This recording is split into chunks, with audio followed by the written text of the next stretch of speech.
Welcome back to Bingo Topics, where we're going to cover a myriad of things connected to the Philadelphia Eagles. And that was just bullshit, because I don't talk like that. Anyways, what's up? It's your boy Cintron coming back at you with another analysis video. And I kid you not, that's my real name. We're going to cover everything from trade down options to looking at who the Eagles sign in free agency. And there's one big one, but it's about that second wave, because like I said, it's the value deals. But you're not even watching it because you hear me. Anyways, tired. But let's get into this article. 3 trade down draft options for the Philadelphia Eagles. So, you know how he loves to make moves. Whether he moves up or whether he moves down, he loves to not be stationary. And let's look at what he might do, because we don't have a third round pick. He just traded for Kenny Pickett, get us a backup quarterback who we have on the hook for 2 years at a low rate, because he's a former first rounder, starting experience, but fell out of favor in there in Pittsburgh. Obviously, I have Russell Wilson now, and then Justin Fields, but wasn't good, wasn't bad. Like you could say he was bad, but that's why he got traded. But insurance policy, we need one here with Jalen missing a couple games, slated for that, each and every season, pretty much. But that would be great, because this draft, the moves we made in free agency has allowed us to have, this BPA, best player available mentality, or at least have that approach to things. So we are not pressed. We can just sit back and take, the best deal that we think, and then the thirsty teams can look to us. Hey, I really want this guy. Can you trade that with me?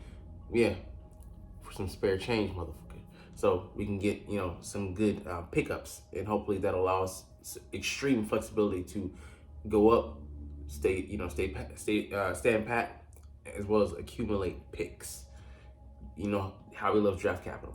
Anyways, 3 guys, Edgerrin Cooper. I definitely see us getting him in the second round, but I don't know how long into the second round he would last, because we have the 50th overall and the 53rd overall pick. But like I said, if we're able to trade down from 22 to, let's just say, 29, you get an extra pick there.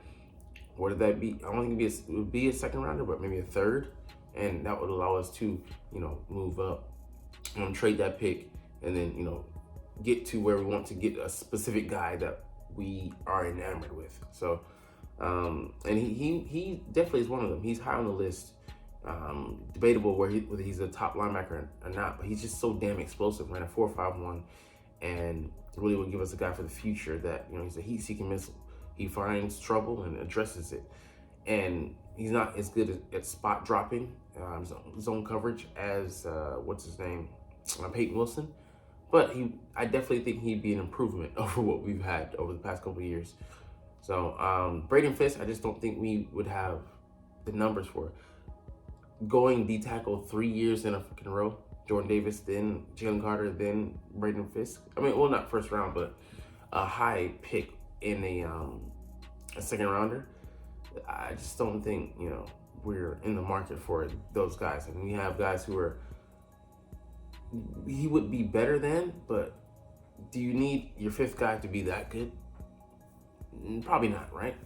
So, the last guy, Cam Hart, I don't know much about this guy, to be honest. I know the name, and I know kind of like, the physique, the measurables, but I need to dive into his tape. Hearing that he shut down Marvin Harrison Jr., 3 catches, 32 yards when they met in September at Ohio State, is very good news, but I still need to see the breadth of his tape and see, is he consistently playing like that? Because the measurables are good. He ran a 4.5 at 6'3", 202. Sizable guy. He's gonna give you that long press corner you can just put out there, and he can hold his own. And most likely set the edge as well, as a cornerback with those dimensions. But that being said, is he gonna be a liability in coverage? Can he hold up? Is the question. So don't know. Like I said, I heard some good reviews on him, but I want to see personally with my own 2 eyes. So we'll check into that. All right, Matt Hennessy could have prominent role on Eagles' new look offensive line, and it's not quite what you think, because yes, we're talking about the versatility, and in the depth, being able to be maybe the top key backup guy at center and at the guard, both interior guard spots, the left guard and the right guard. But they could do something like move him to left guard, and then you move what's his name, Landon Dickerson to center. The intentions that we initially had when we drafted him, because Jason Kelsey again handpicked him himself, and then keep Cam Jurgens at right guard. But I like Cam at center, even though it's going to take some adjusting, because he's just athletic and he looked the part in the preseason when he played there, I think in 2022. Yeah, you thought you were seeing Jason Kelsey if you weren't careful.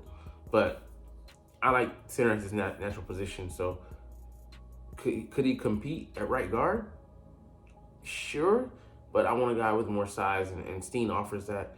Can he pick up the offense and as well as make an impact? Because last year we saw, he was a rookie, swimming in deep waters, and he was a little trouble, but he didn't embarrass himself, and that was more promising for me than anything. And yet he showed out at his natural position, left tackle, right tackle, so he could potentially be a swing. But Matt would allow us to do a lot with, being able to play any one of those interior positions, and, at a pretty good level. Not elite, but, he's definitely not going to embarrass himself. So where do we go with that? This move allows us an extreme amount of flexibility, and we're not pressed. Like, we're not drafted for need like a lot of Eagles fans, like, oh, we got to pick this guy, or people who are prognosticating and they don't know shit about the Eagles roster. But, if you know Howie, he's not trying to, to force anything. It is, sometimes, Jalen Carter was a need, but the guy was extreme talent as well. So you go ahead and make that move, for the future as well. You have the guy under control for 5 years at a palatable salary. You take that. But it's like I said, the sneaky good moves in free agency that are just really helping you out like so much in that second wave. It's about the value you get. Speaking of value, the Eagles still have 3 areas that they could use proofing in the NFL draft. So we'll cover really one of them really solidly, because we have such a key focus on it. But receiver, we brought in Parker, and we'll get to the guy we brought in. So we got 2 guys we brought in free agency, and now it's not suddenly a need position. We can have the luxury now of just sitting back and maybe do a little window shopping before you make a commitment to that price. But I love that. But it's got to be definitely a more traditional slot guy, number 3, who could most likely play on the outside, play in the exterior, but inside the numbers. I think it's got to be both, but really the slot, because AJ Brown and Devonta Smith are going to moonlight there. That's not where they're going to make their bones, but they're going to be able to do damage. But if the guy can do both, it gives us extreme, like I said again, flexibility to use different formations, different adjustments, different play call designs and focuses. So different routes, especially route depths. That guy's just like one of them. Inside outside versatility, killing the game. And if you can, especially not work within a phone booth, but on a limited number of snaps, because your name's only be called only a certain number of times a game, and I probably can count on one hand the amount of games that it's going to be, a handful of times. But they gotta be able to win on the option routes and the short area quickness. And the guy we just signed, I think he has both, but I really would like to see him stay healthy and improve it. All right, the swing tackle, we just talked about that position, the swing guard, or swing interior player. Tackle as well. Do we have that guy? We'll get to see, but I really want to see them bring back Andre Dillard, because he knows the system and he was a valuable player for us. A player who got some key starts and made up for some players, and when they were out, and made a difference. Slot cornerback. We have some guys, but we have to test out because they said in a video yesterday, McPherson, we have no idea what he is because we've moved him around so much and haven't allowed him to play. Quite simply, one guy, Avonte Maddox, he could play, just couldn't get on the field or stay on the field out there. So penciling in either, but we need an experienced slot guy. That's why like Max Melton is the perfect guy for me. He can play. We need a guy on the interior and the exterior. So why not get a guy that can do both, and then we can move him around as well as you don't have to worry about him. How is he going to play in either role? He can, if he can, he has shown a track record that he can do both. Then killing two birds with one stone, and then we can worry about the other guys because the other guys they can fit around that one guy, but he really is the key, the glue to figuring things out. All right, the Eagles' additions and subtractions this offseason. So obviously we added, key additions: Saquon Barkley, Bryce Huff, and C.J. Gardner-Johnson, and then DeAndre Swift that's nullified by Barkley, and then Kevin Byard that's nullified by C.J. Gardner-Johnson. So really, we're coming out on a winning edge. No pun intended. Did we hit our goals in free agency?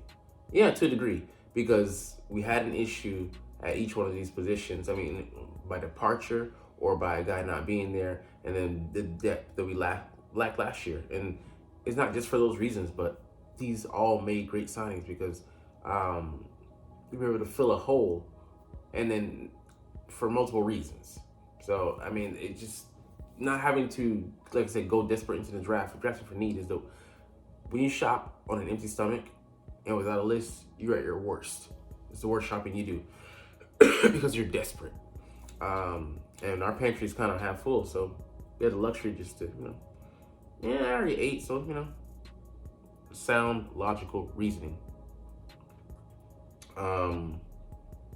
Let's see, the biggest remaining roster hole, cornerback. Like I said, inside, outside, we have problems at both.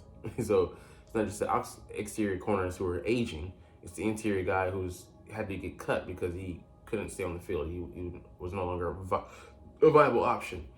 And if we can fill that, and then, but the thing is, we have three ways to do it. We can do it free agency, we can do it trade, or through the draft. We can still do it, by all three methods. So we'll see what's what. But now to the big news. You're not even watching though, but it's all good. The Eagles signed the former Giant and the former Indianapolis Colt second-round pick in Paris Campbell. Well, this guy, he blazed at the 40. I think it was 2019. Ran a 4.31. So that's pretty much. I mean, that's faster than Brian Thomas. I think Brian Thomas Jr. ran a 4.34. Also, I think ran a 4.34 at 6'4", $190 is Adonai Mitchell. A guy who I'm like, damn, I'd love to have him. Extremely good route runner. Would bring extreme depth to this offense. But we have other needs and other, BPA might not be the best looking. He'll probably be gone in the first round. But I would say at the top of the second round is where I most likely see him going. But that being said, this guy, if he can stay healthy, he did so in 2022, 63 catches, 623 yards, and 3 TDs. But people like, Eagles content creators will try to upsell you like hell on his speed, but he has yet to showcase that breathtaking speed in the NFL, and his usage as well as him being a slot guy. He averaged, I think, 5.2 yards per play last year with the Giants, which is a career low for him and doesn't point to an explosive guy. So, I mean, that's like 10 yards a catch. I mean, that's the best he's done. But the thing is, he's if he stays healthy, if he's able to to keep that on the front burner, and he's able to play in between AJ and Devonta, they'll take the heat away. He has to beat the team's third best corner, and potentially fourth or fifth best defender, and might be a mismatch with receivers being put up against air, which Kellen Moore might do.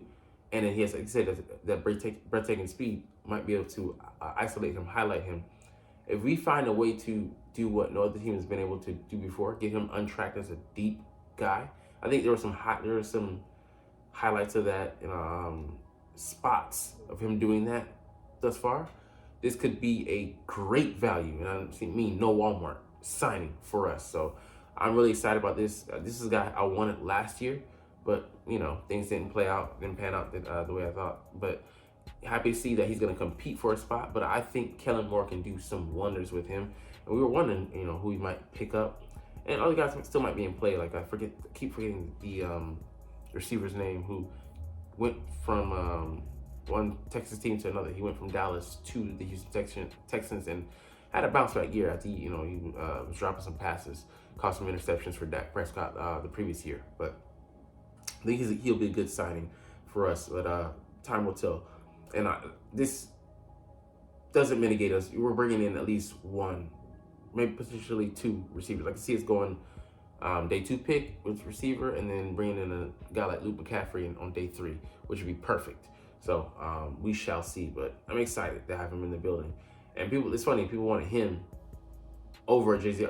Arcega-Whiteside when we really should have been after DK Metcalf. So sad what we could have had, but it is what it is. All right, our last thing today, I missed over this, or not missed, I really didn't try to cover it yesterday, but Eagles signed a nickel corner from the Raiders, Tyler Hall. Heard, some good reviews, but he was on the practice squad, so how valuable could he have been? But we'll see. Maybe he can potentially fill that slot spot. It's to be discovered, but I like that the Eagles are giving themselves lots of options, and some, more valuable, less valuable than others, but hey, throw the spaghetti at the wall and see what sticks. But anyways, you're not even watching though, but it's all good because I love talking about the freaking Eagles and I love making these videos. So we're going to chunk the deuces officially, but as always, it's Fly Eagles Fly, and let's motherfucking go. Like, comment, share, subscribe if you want. Thanks for watching. Check me out at Cintron Anime, Cintron Life, or Cintron Laughs, or other social media.